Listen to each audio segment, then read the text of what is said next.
بسم اللہ الرحمن الرحیم۔ سامعین مکرم، السلام علیکم ورحمۃ اللہ وبرکاتہ۔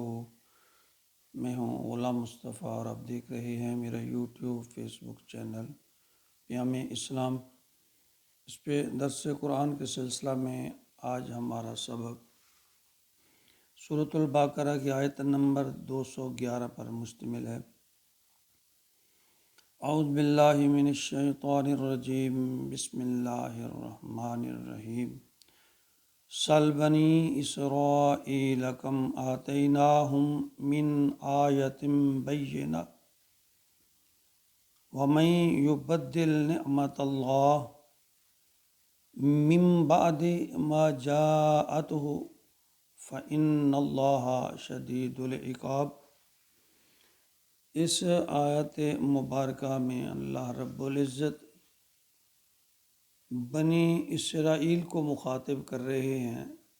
دراصل یہ ایک عالمگیر پیغام ہے جو ہر وقت کے مسلمان کے لیے ہے۔ اس میں اللہ رب العزت یہ فرما رہے ہیں کہ جو کوئی بھی اللہ کی نعمت کو یعنی ہدایت کو، علم و حکمت کو، علم و بصیرت کو، علم ہو جانے کے بعد یعنی کسی بات کو جو اس میں اپنے آپ کو گمراہی میں ڈال لے، گمراہی میں بدل لے، تو اللہ فرماتے ہیں ان کے لیے اس کے سوا کوئی اور دوسرا ٹھکانہ نہیں ہے، جہنم کے بغیر ان کے لیے کوئی اور دوسرا ٹھکانہ نہیں ہے، اور وہ لوگ اللہ کے غضب کے مستحق ہیں۔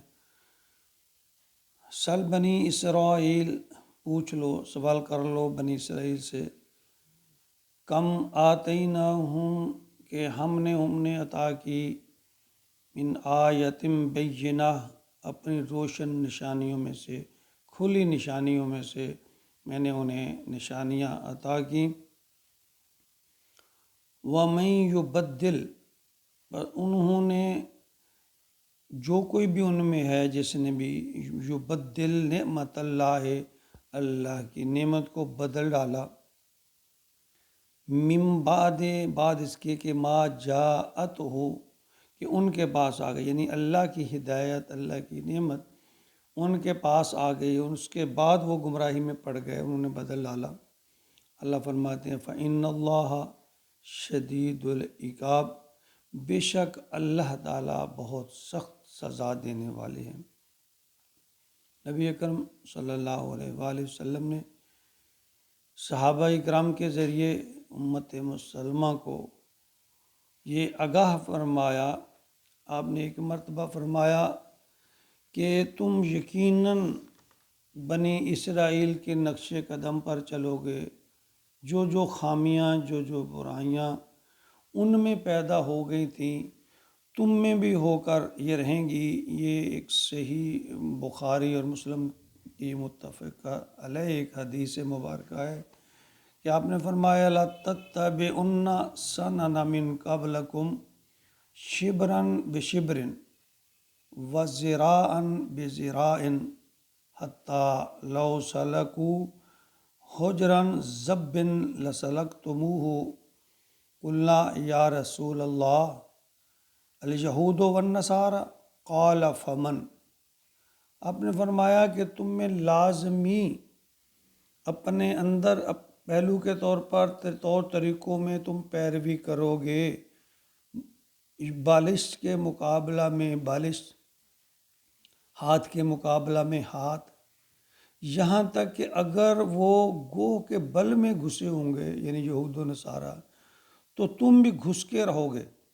تو صحابہ اکرام نے عرض کیا یا رسول اللہ، کیا آپ یہ یہود و نصارہ کے بارے میں فرما رہے ہیں کہ ان میں جو خامیاں، جو برائیاں ہیں امت محمدی میں بھی یہ ہو کر رہیں گے؟ تو آپ نے فرمایا قال فمن، قال آپ نے فرمایا تو ہاں اور کس کے بارے میں، یعنی ہاں انہی کے بارے میں تو میں یہ فرما رہا ہوں۔ نبی پاک صلی اللہ علیہ وسلم نے فرمایا کہ ان کے بارے میں ہی میں فرما رہا ہوں کہ جس طرح ان لوگوں میں برائیاں پیدا ہو گئیں علم آنے کے بعد، بصیرت آنے کے بعد، انہوں نے دنیاوی لالچ میں اپنے آپ کو بدل ڈالا، اللہ کی رحمت اور بصیرت نعمت کو جہالت سے بدل ڈالا، بدخلقی سے بدل ڈالا، بد کرداری سے بدل ڈالا، بدعمالیوں سے بدل ڈالا، تو اس طرح مجھے خدشہ ہے کہ میری امت میں یہ ساری باتیں ہو کر رہیں گی، اور تم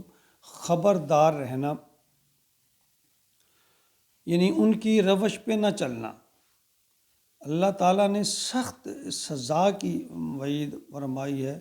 اس طرح کی 2 آیتیں بنی اسرائیل کے بارے میں اللہ تعالیٰ نے نازل فرمائی، یا بنی اسرائیل اذکروا نعمتی التی انعمت علیکم وانی فضلتکم علی العالمین۔ اے بنی اسرائیل یاد کرو کہ میں نے جو تمہیں فضیلت دی تھی تمام عالموں پر، تمہیں انعام دیا تھا۔ لیکن پھر انہی کے بارے میں یہ فرمایا، پھر وَضُرِبَتْ عَلَيْهِمُ الذِّلَّةُ وَالْمَسْكَنَةُ، کہ ان پر ذلت اور محتاجی تھوپ دی گئی ان کے اعمال کی وجہ سے، وَبَاءُوا بِغَضَبٍ مِّنَ اللَّهِ، اور اللہ کے غضب پر لوٹے۔ یعنی اللہ فرماتے ہیں پھر میں نے ان پر انعامات کیے، لیکن ان کی بدعمالیوں کی وجہ سے پھر اللہ فرماتے ہیں کہ ان پر محتاجی، ان پر خواری، کم ہمتی، بزدلی اللہ تعالیٰ نے لوٹ دی، اور پھر اللہ تعالیٰ کے وہ مغضوب ہوئے، اللہ کا ان پر غضب ہوا ان کے اعمال کے سبب۔ تو ہمیں اللہ تعالیٰ سے ہر وقت یہ ڈرتے رہنا چاہیے کہ جس طرح بنی اسرائیل پر اللہ نے اپنا انعام فرمایا اور اپنی بدعمالیوں کی وجہ سے پھر اللہ کے عذاب، غضب اور غصے کے وہ مستحق ٹھہرے، کہیں ایسا موقع نہ آئے کہ ہم بھی اس میں مبتلا ہو جائیں۔ ہر وقت، ہر لحظہ، ہر لمحہ اللہ کے خوف سے ڈرتے رہنا چاہیے۔ جب دل میں خوف ہوگا تو یقیناً تقوی پیدا ہوگا، اور جب تقوی پیدا ہوگا تو پھر انسان اپنی اصلاح کی طرف جائے گا، اللہ کی رضا کی طرف جائے گا۔ اللہ تعالیٰ ہمارے دلوں کو تقوی سے منور فرما دے، تقوی سے بھر دے، اور ہر آن ہر گھڑی اپنے پیارے نبی کی اتباع اور فرما برداری نصیب فرمائے۔ آمین۔